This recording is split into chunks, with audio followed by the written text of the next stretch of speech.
my name is Nina. Welcome to my channel, Inside the Mind of a Human Predator. I'd like to invite you on a journey of some lighthearted Christmas season reading about psychopaths. On a more serious note, I wanted to come up with a top 5 list of popular books that discuss dealing and identifying harmful, maladaptive personalities with a long-term, pervasive, harmful pattern of behavior. The list was not easy to arrive at. There are dozens of books, if not hundreds, on the subject, and many of them are quite helpful. So my criteria for defining this list are the broadness of the subject as well as the usefulness and how it could help you in your life. Basically, empowerment. So, the first book on the list was not written by a psychologist, but by former FBI agent Joe Navarro, and the book is called Dangerous Personalities.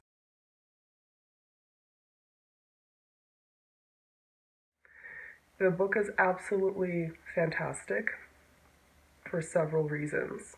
First, it's very, very broad. Second, because this book is not written by someone with degrees in psychology, the book doesn't concern itself with the particular diagnosis, whether someone suffers from a certain mental health condition or cluster B personality disorder. It basically gives you 4 categories. The 4 categories are narcissist, predator, emotionally unstable personality, and a paranoid personality. As you can see, some of the categories can and do overlap with certain personality disorders. So the traits that are described for the narcissistic personality would generally coincide with some of the criteria in something like the DSM. Predator basically describes a psychopath, so there is a lot of correlation between that as well as the antisocial personality disorder. The emotionally unstable personality would generally coincide in some ways with perhaps the borderline personality disorder, and the paranoid personality would share traits from various disorders. Of course, the 4 categories are fluid and there's a lot of overlap, so you could see how a particular maladaptive individual can share traits listed in these categories from more than one. In fact, the author makes a point of having a high ranking in 2 of the categories being pretty alarming, and in the 3 categories being quite dangerous. Now, one of the best aspects of this book is the fact that the author provides you with very long checklists.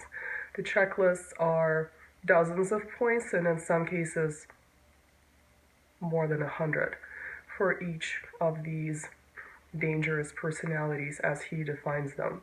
So if you are dealing with human predation in your life, you could literally sit down and go through the checklist point by point and see if you can identify these behaviors in the person in question. And of course, if you're scoring more than 50%, more than 75%, close to 100%, then certainly this is something that you should be concerned about, and you should take certain steps to protect yourself.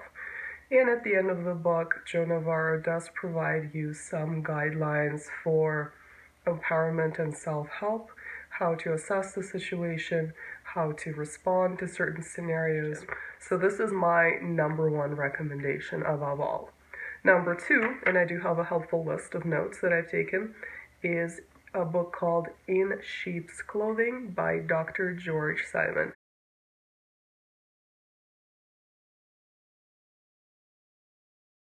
So this book is written by a clinician, but it's written for the general public, and there are several interesting aspects of this book. The book is about identifying and dealing with manipulators. Now, the most important part of the book is the fact that the author focuses on the concept of covert aggression, what is popularly known as passive aggression. He makes a point of calling it covert. And this is extremely important because when we think of aggression, we think of either physical violence or verbal rages, but we do not necessarily think of more covert ways of manipulation like guilt tripping or certain emotional forms of manipulation as aggression, whereas in reality it would be in the same category because this is a maladaptive person's way of gaining power over you by using these covert forms of manipulating you. Another interesting aspect of this author's work, which also appears more so in his other book, which is called Character Disturbance, is the fact that he places emphasis on morality. In my layperson's perspective, morality has generally left the field of psychology, although it seems to be making a little bit of a comeback, luckily. So what Dr. George Simon looks at when he talks about character is all these positive traits that we would classify as the common good without going into the philosophical analysis of this concept: empathy, sympathy, kindness, and so on and so forth. So when he talks about character disturbance, he's not talking about the personality of someone as a whole, but only these particular traits. And once again, even though this book is written by a clinician, he does not go into classifying maladaptive individuals by personality disorders or mental health conditions. He's simply looking at long-term patterns of harmful behavior in interpersonal relationships, which is very helpful. So I would recommend the initial book that I've mentioned, In Sheep's Clothing, first and foremost, but Character Disturbance is also quite helpful as a tag-along. Now, the third book was very difficult for me to arrive at, and it is by Dr. Robert Hare, the renowned Canadian psychologist. The reason it was difficult for me to pinpoint this book is the fact that I wanted to recommend Without Conscience, which of course is this seminal work regarding the world of psychopaths, primarily focused on his research in prisons. But I opted for recommending Snakes in Suits instead, because this book destroys the public perception that a psychopath or someone who is engaging in psychopathic behaviors over the long term, although he or she may not qualify for the clinical diagnosis, is not necessarily a serial killer. As a side note, for many of us, when we started on this somewhat bizarre journey of investigating of what happened to us, watching YouTube videos and reading popular books like these, we probably started off thinking that a narcissist is someone who looks in the mirror a lot, and a psychopath is a serial killer like Ted Bundy. Now, obviously, this isn't untrue, but the problem is that it completely ignores the fact that there are so-called productive psychopaths in the business world, for instance, and that's precisely what Snakes in Suits focuses on. So even though this is a more narrowly focused book, the fact that it destroys the notion that a psychopath is necessarily in prison, I think, is extremely important for public education. So this book is not always exciting, but it provides very different helpful scenarios of identifying these psychopathic behaviors in the workplace. And of course, you don't have to necessarily work on Wall Street to see what the author is talking about. The other thing that I find interesting about this book is the fact that here and in Without Conscience, Dr. Hare admits that even he, with his decades of experience, had been fooled by psychopaths on occasion. So this is something that should make the rest of us who are not professionals feel a little bit better had we fallen for their manipulations in the past. So this is a very empowering book in terms of noticing, identifying, recognizing, and then dealing with these behaviors in your workplace, perhaps in your family of origin, perhaps you're dealing with a bureaucrat somewhere where you will note the patterns. One of the most disturbing aspects of Snakes in Suits is the fact that the author makes the point of saying that many of the traits that would be considered optimal for the cutthroat business world would coincide with certain traits on the psychopathy checklist. So, for instance, if a CEO has no problem laying off 1,200 employees of his company and has no concern for their plight, this obviously empathy lacking act, it would be considered in certain scenarios very good for the business world. So, without going into ideological discussion, it does raise certain questions about the way the business world and capitalism at large operates. The next book on my list, number 4, is called The Sociopath Next Door by Dr. Martha Stout. I really like this book as well. Now, as a side note, the term sociopath gets thrown around a lot, and even clinicians would give you, the public, the lay people, like myself, very different definitions. Some would say that, generally speaking, a sociopath is made, whereas a psychopath is born, in a sense placing more emphasis on nurture rather than nature in the case of a sociopath. Others would basically say that a sociopath is someone who is exhibiting the traits of the antisocial personality disorder with the emphasis on criminality. So this is something to keep in mind when you look at terms like sociopath versus psychopath, but this is beyond the scope of this video. So there's a number of reasons why this book is quite good. First is the fact that, just like Dr. George Simon, this book brings back the issue of morality, how it pertains to our conscience. It raises certain philosophical questions on a general level of where do these traits come from? Is it from social pressure? Is it from our attachment to other individuals and even pets? So that's a quite an interesting discussion in the book. The other thing that I really like about this book, even though it's quite brief, is the introduction of the historic perception of conscience and morality and rightful actions. So she goes back to quotations by St. Jerome, by St. Thomas Aquinas, so based all the way through Freud and contemporary thinkers. So she's basically looking at the way morality and conscience and all these associated aspects have been perceived historically in Western culture prior to the rise of psychology and the particular terminology that we use today. She then goes through identifying certain pervasive patterns of behavior that a sociopath would demonstrate to you as the neurotypical individual who could be a target of a sociopath.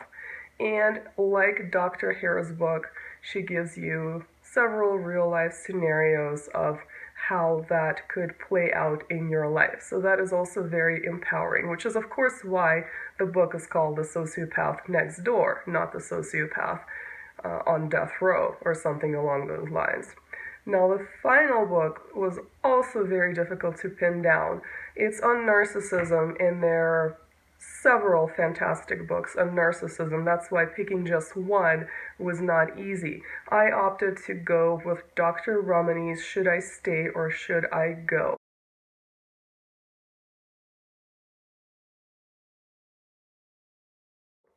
Now, in my personal research, this was not one of the first books that I've read on narcissism, so it had a little bit of less of an impact on me, as opposed to had I read it from the get-go, it would have been quite a bit more impactful.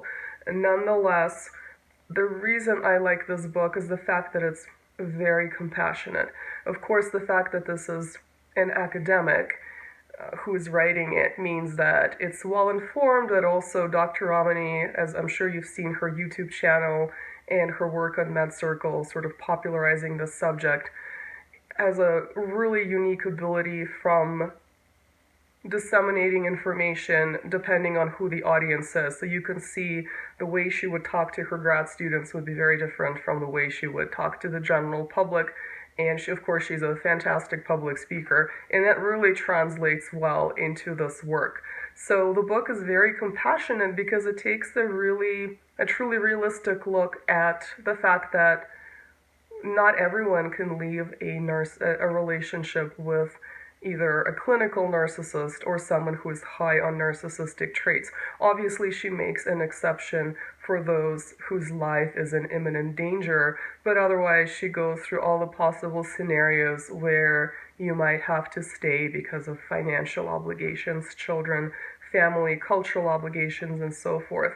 The other interesting aspect of the book is the fact that Dr. Ramani talks about the general cultural implications, specifically in North America, and she's quite alarmed by the rise of narcissism on a cultural level, and she brings up certain correlations between the growing diagnosis of narcissism, or at least displays of narcissistic traits, and the way that our culture in North America operates. So that's very helpful.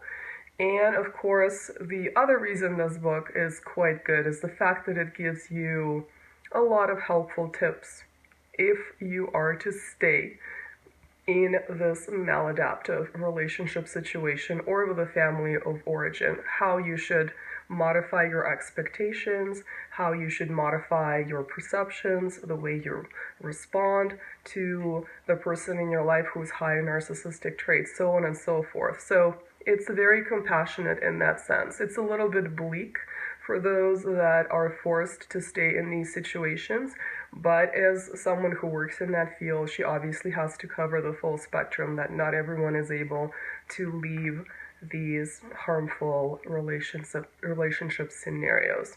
So that's my list. I'd like to make two honorary mentions.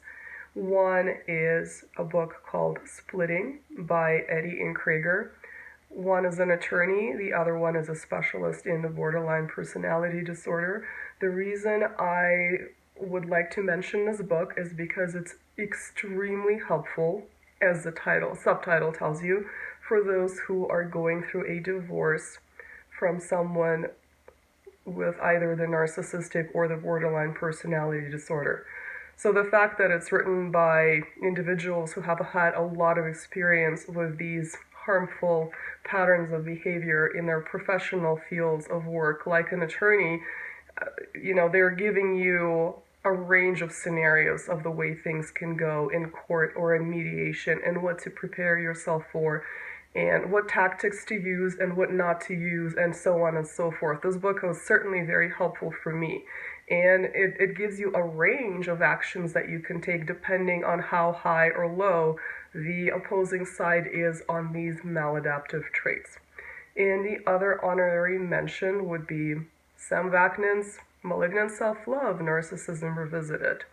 It's a doorstopper of a book, and nonetheless, it's quite recognizable when you start reading the particular traits that Sam Vaknin describes. And it doesn't, in my opinion, it doesn't matter whether there is a particular diagnosis attached to them. The traits are quite maladaptive, and a lot of the behaviors and reasons for them that are being described make a lot of sense. And that's one of the first books that I've read, and of course his YouTube videos would be a correlation and backup for the book, so I also find it quite helpful. I could add several other books to the list, like James Fallon's The Psychopath Inside, when he talks about recognizing that he in fact may be a psychopath, as someone who had studied this field, on and on and on. But for the purpose of this video, let's limit it to the 5 books.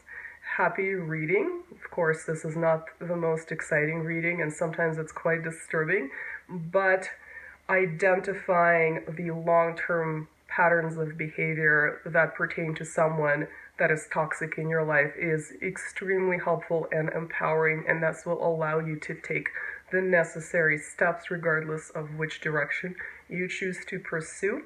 Thank you for watching. Please like, share, and subscribe, and hit the bell button to be alerted of my newest content. Thank you.